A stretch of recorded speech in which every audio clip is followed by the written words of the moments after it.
Frédérique Lehoux, vous êtes directrice générale à GECO Food Service.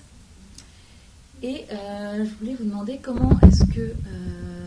quelles sont les solutions pour avoir de la diversité dans les assiettes dans la restauration collective.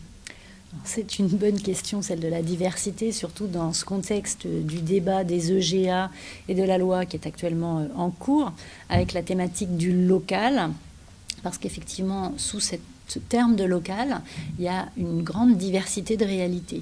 Il y a des tout petits producteurs qui vont être effectivement très proches du point d'achat, mais il y a également d'autres types de fabrication et de production de produits alimentaires qui sont les entreprises de l'alimentaire en France. C'est un peu plus de 17 600 entreprises qui sont principalement des TPE, donc des très petites entreprises, et qui sont présentes sur tout le territoire.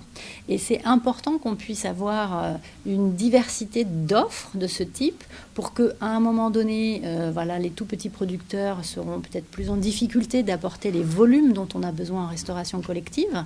Je rappelle que c'est 3,7 milliards de repas par an en restauration collective, toute restauration collective confondue. Donc il y a besoin d'avoir des volumes, donc il faut tout type d'acteurs et tout type de produits et tout type de gamme. L'exemple que j'utilise fréquemment, c'est celui de la mâche nantaise, parce que c'était ma région d'origine. C'est pas parce qu'on a cueilli cette mâche, qu'on l'a lavée, qu'on l'a préparée en la mettant dans un sachet, qu'elle perd son caractère local. Il en va de même quand on va surgeler un haricot vert. Il s'écoule moins de 2 heures entre le moment où on le cueille à côté d'un site de production. Il est très frais, il est lavé, équeuté et il est surgelé. Ça reste un produit tout à fait local, issu de l'agriculture française, parce que nos entreprises, c'est elles qui transforment 70% de la production agricole française.